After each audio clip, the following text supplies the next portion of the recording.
आपने बहुत महत्वपूर्ण सवाल पूछा है और केवल हम सीमित यहां तक न रहें जेपीएनआईसी या रिवर फ्रंट। जेपीएनआईसी वो बिल्डिंग है जिस बिल्डिंग को नेताजी ने किसी समय शिलान्यास किया था। उस समय देश के कई सोशलिस्ट लीडर वहां पर पहुंचे थे, जिसमें जॉर्ज फर्नांडिस और अन्य नेतागण थे।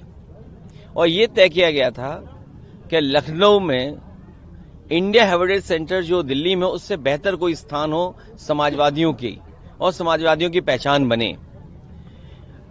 शायद मुख्यमंत्री जी ये बात नहीं जानते होंगे कि जब इनके दल का गठन हो रहा था, बीजेपी के दल का गठन हो रहा था, उस समय भारतीय जनता पार्टी को अपने आप को समाजवादी बताना था। इनके पास कोई समाजवादी नेता नहीं था। बंबई में जब भारतीय जनता पार्टी की स्थापना हुई, इन्हें समाजवादी चिंतक चाहिए था, समाजवादी नेता कोई इनके पास नहीं था। तो इन्होंने जेपी की ही तस्वीर लगा करके पूरे देश और दुनिया में ये बताया कि यही हमारे समाजवादी नेता, इनके रास्ते पर हम चलेंगे। उस समय अटल बिहारी वाजपेयी जी राष्ट्रीय अध्यक्ष बने थे, क्योंकि हमारे ये चीफ मिनिस्टर बिष्ट साहब, इन्हें भारतीय जनता पार्टी से कोई लेना देना नहीं है। भारतीय जनता पार्टी के सिद्धांतों पर, भारतीय जनता पार्टी का कब गठन हुआ था, किस सिद्धांत को लेकर के भारतीय जनता पार्टी चली थी, क्योंकि ये दूसरे दल के हैं और इसलिए भारतीय जनता पार्टी के लोग भी बहुत दुखी हैं। वो चाहते हैं कब ये हटें, लेकिन कुछ रास्ते कभी कभी नहीं बनते हैं।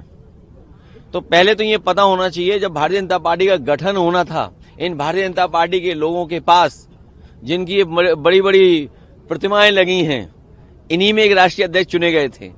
उन्होंने अपने आप को समाजवादी साबित करने के लिए जेपी जयप्रकाश जी की तस्वीर लगाई थी। शायद ये चीफ मिनिस्टर बिष्ट साहब नहीं जानते हैं। और दूसरा, रिवर फ्रंट, जिस इलाके में हम लोग आए हैं, कुछ चीजें न बनी होती तो बाढ़ आती है, पानी भराव होता है, क्योंकि ये हिस्सा निचला होगा, पानी बह करके यहाँ आ जाता है, बहुत सारे हजार लोगों का जीवन बर्बाद हो जाता है। रिवर फ्रंट बनाया इसलिए था, न केवल हम रिवर को स्ट्रीमलाइन कर लें और रिवर को एक बांध दें, नदी को बांध दें, बाढ़ से नियंत्रण कर लें और एक स्थान बन जाए जहां पर लोग आ जा सकें, घूम सकें और पर्यावरण की दृष्टि से अच्छी चीज बन जाए। क्योंकि मुख्यमंत्री को कोई पर्यावरण से लेना देना नहीं है, उन्हें पर्यावरण की कोई चिंता नहीं है। इसीलिए क्या कह रहे थे कि दिल्ली में भारतीय जनता पार्टी की जो सरकार चल रही है, उसने हवा खराब कर दी है, हवा गंदी है। सच्चाई ये है, दिल्ली की हवा खराब नहीं है, दिल्ली और लखनऊ दोनों की हवा खराब है। और AQI को क्या जाने ये, जो एग्जिट को नहीं जानते हैं, और एग्जिट को इसलिए नहीं जानते क्योंकि उन्हें एग्जिट होना है।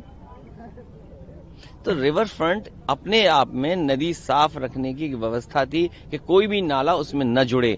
यही व्यवस्था अगर गंगा में होगी, अन्य नदियों में होगी, तो नदी साफ शहरों में बहेगी। मुख्यमंत्री ये भी कह रहे हैं कि 2017 से पहले उपद्रव प्रदेश था, जब से उनकी सरकार आई उत्तम प्रदेश बना है। ये तो आप बिल्कुल सच बोल रहे हो। मुख्यमंत्री जी इसलिए सच बोल रहे हैं क्योंकि वो खुद उपद्रवी थे। उनके ऊपर जो मुकदमे लगे 2017 से पहले के हैं, और कभी समाजवादियों ने नहीं लगाया। समाजवादियों ने तो बचाया है एक बार को।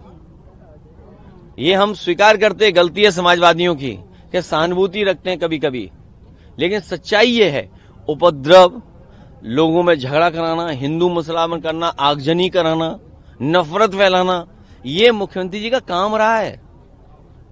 ये मुख्यमंत्री जी पे धाराएं थीं, और ये मैं नहीं कह रहा हूं, हमारे देश के पूजनीय शंकराचार्य जी भी कह रहे हैं। और पूजनीय शंकराचार्य यहां तक कह रहे हैं कि लोकतंत्र के मंदिर में गुंडई भाषा अगर कोई इस्तेमाल कर रहा है तो यही हमारे चीफ मिनिस्टर बिष्ट साहब हैं। SIR को लेकर के कल आप लोग जा रहे हैं चुनाव आयोग, एक डेलीगेशन जाएगा विधायकों का, जो मिलेगा जाके फॉर्म 7 को लेकर के, और अज्ञात लोगों की तरफ से जो वोट कटवाए जा रहे हैं। ये अज्ञात लोग कौन हैं? ये अज्ञात लोग वही हैं जो अनरजिस्टर्ड संगी साथियों से मिले हुए लोग हैं। शंकराचार्य जी को लेकर के एक बड़ा बयान दिया। उन्होंने कहा कि जो लोग पहले शंकराचार्यों पर लाठी चलवाते थे वो आज राम की बात करते हैं। ये किसने कहा? मुख्यमंत्री जी। फिर मैं कह रहा हूं, हमारे मुख्यमंत्री बिष्ट जी कुछ नहीं जानते। उस समय वो पूजनीय शंकराचार्य नहीं थे, और वो भी किसी गलत परिस्थितियों की वजह से, वो भी भारतीय जनता पार्टी के तांडव की वजह से, उस समय जो लॉ एंड ऑर्डर को व्यवस्थित करने के लिए घटना हुई थी। लेकिन उस घटना के बाद अगर कोई गलती हुई थी तो पूजनीय शंकराचार्य जी से हम लोगों ने क्षमा मांग ली थी और गलती स्वीकार कर ली थी। पूजनीय शंकराचार्य जी का रथ इन्होंने धक्का मारा, गंगा में स्नान नहीं करने दिया। सोचिए, ये पौराणिक व्यवस्था जो थी, पौराणिक हमारे जो कार्यक्रम थे, जो हमारी आध्यात्म की त्रिवेणी है, धर्म को लेकर के बहुत आयोजन होते हैं, जिस त्रिवेणी पर हमारे लिए सबसे पवित्र स्थान है, वहां पर अगर किसी को अपमानित करने का किसी ने काम किया है तो यही बिना डिग्री के योगी जी ने एक हमारे पूजनीय शंकराचार्य का अपमान किया है।